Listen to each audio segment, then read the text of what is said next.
สำบายดีพี่น้องเอฟซีทุกคนทุกท่านพี่น้องมันก็มาเก็บประกันภัยพี่น้องยังบ่แล้วเนาะอยู่เพื่อนเบาดาวพอลุงเสียชีวิตเลยประกันภัยชีวิตนั่นแหละพี่น้องใน6 7 8จุคุมน้องแต่แล้วก็คุมนาโมงใหญ่นาโมงน้อยเนาะคนก็สีบ่ค่อยมีเพราะว่างานศพยังงานศพบ่มีศพเนาะบอกง่ายๆซะเนาะแม่นบ่ลุงงานศพบ่มีศพว่าซั่นซะบ่มีศพจังไดพี่น้องสิเว้าสู่ฟังเนาะลาวน่ะเป็นคนบ้านเฮาแต่ไปเสียอยู่ฝั่งไทยไปทำงานว่าซั่นซะและคนก็สิบ่แก่นบ่หลายเพราะว่ามันบ่มีหีบมีโลงเด้เนาะแม่นแต่ว่ามันต้องกันนี้เขาเจ้าก็มาเพื่อนแบบว่ามาเก็บเงินประกันภัยแล้วก็หมู่มาเสียแล้วก็มีหยังก็กินแล้วก็มาเพื่อนมากันเมื่อคืนนี่ก็หลายคนอยู่จนดึกพุ่นแหละผู้อยู่แจ้งก็แจ้งหากคือว่าบ่าวดาวก็ไปเดินเรื่องศพพ่อนะเนาะก็ฮู้จักมื้อเผาแล้วแม่นบ่มือวันพฤหัสเนาะเพื่อสิเส้นสิยังออกมาได้แม่นบ่ดำเนินการบ่ได้ง่ายวันนี้วันพฤหัสหรือวันศุกร์เดือนสิมาฮอดเฮานี่ประมาณวันศุกร์พุ่นแหละวันพฤหัสเขาเจ้าน่ะอยู่พุ่นวันพฤหัสเด้อ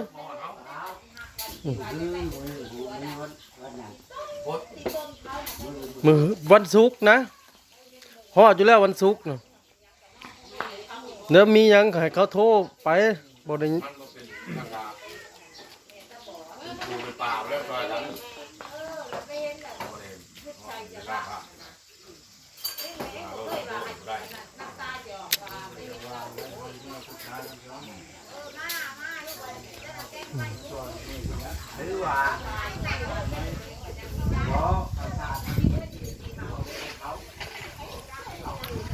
งานศพแบบบ่มีศพหรือสิว่าแบบใดกันเพราะว่าเพิ่นเสียอยู่ไทยนี่ก็มีแต่นี่แหละแบบนี้แหละพี่น้องมาเป็นเพื่อนกันซื่อๆนะมีวงเงินบักไฮโลอยู่ได้พี่น้อง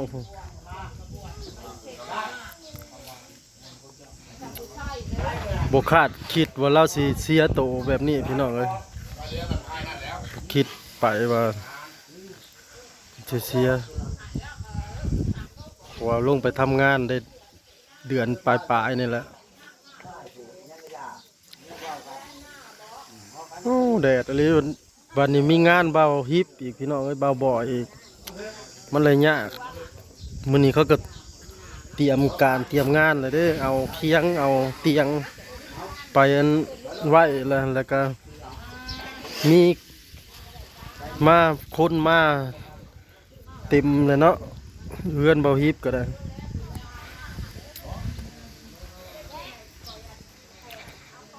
เฮาก็ไปเฮ็ดคือกันอยู่พี่น้องแต่ว่ามาเฮ็ดเวียกตัวนี้มันแล้วก่อนเพราะว่าเก็บประกันภัยเนาะหน้าที่ของเฮาได้พี่น้องมันเป็นหน่วยงานมี3 คนเนาะ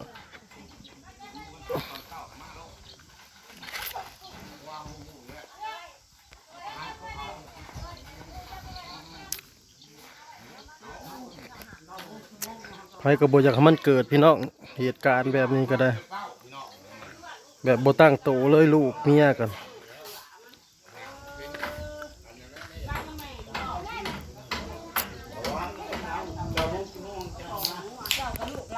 ให้ไปไว้นะจ๊ะก็บกนี่อยู่หวยยังผมบกนี่นะเด่นมองเก่านี่มองเฮือนเก่าในแต่นี้เราว่าในหันเราสร้างไว้แล้วเราบอกว่าจะได้นะเต้แม่นบ่แต่เราไปทางเราดูเว้ยเราใหม่ยังมาจะหลายปีก็ว่าไปแบบนี้ตายแล้วเขาตุ้มมาอยู่เองเพิ่นว่านั่นบ่ถือว่าแล้ว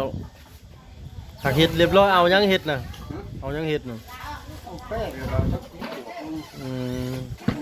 พอได้3 ปีพุ่นแล้วเนาะ จังได้ตั้งแจกตั้งบุญถือว่าแล้วพี่น้องเงิน ทางทาง เงินนั่นหยังก็เงินประกันภัยมอบเรียบร้อย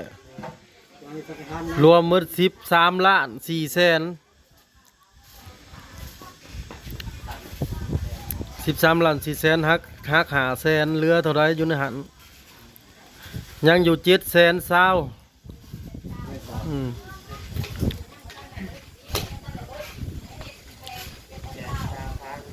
คือฝนสิตกว้ายบ่เอาลงบ่นี่นะคือลมแห้งแท้นี่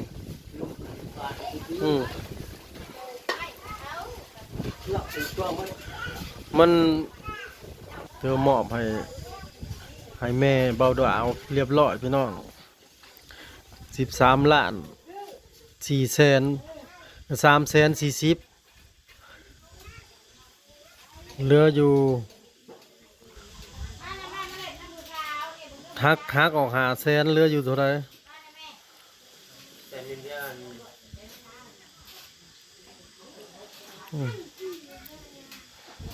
3 ล้านเนาะ มอบให้เพราะการนี้เงินตัวนี้ก็ไว้ใช้ในงานนี่แหละก็ถามว่ามีงาน 8 แสนบ่ บ่มันจะ9 ล้าน 9 ล้านปลายเหลือ9 ล้านปลาย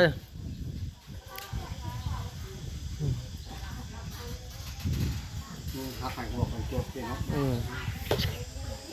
ดินเลย หึ อันนี้ก็สวย บ่ได้เว้าล้านเท่าไหร่ได้สำไรก็เอาแต่5 แสนมีผู้มาอยู่น้ำเพิ่นก็2-3 คนพี่น้องกับเอื้อยเพิ่นนั่นแหละเงียบเนาะ เงียบ โอ้มาได้เงียบ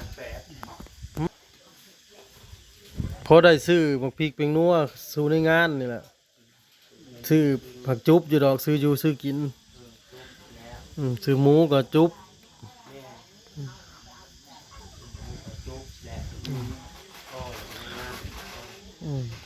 แต่ตัวมันเขียนไปนะมัน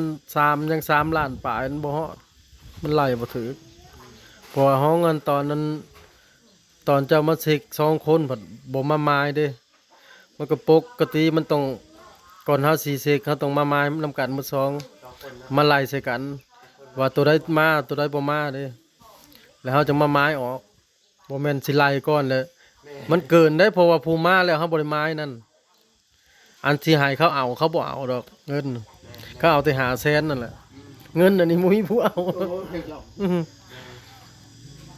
เขาจะเกิน เงียบเลยพี่น้องมื้อนี้ถ้าถึงกระดูกมาเขาสิเผาศพก็วันพฤหัสเนาะ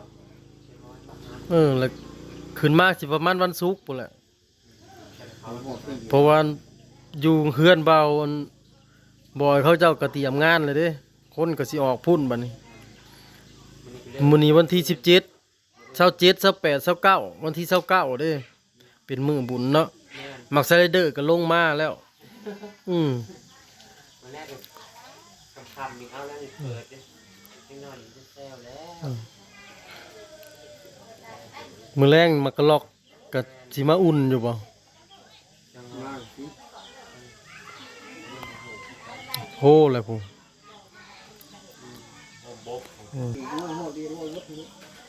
เก็บภาพมาเพียงสำนี้เด้อพี่น้องพอกันคลิปหน้าสบายดี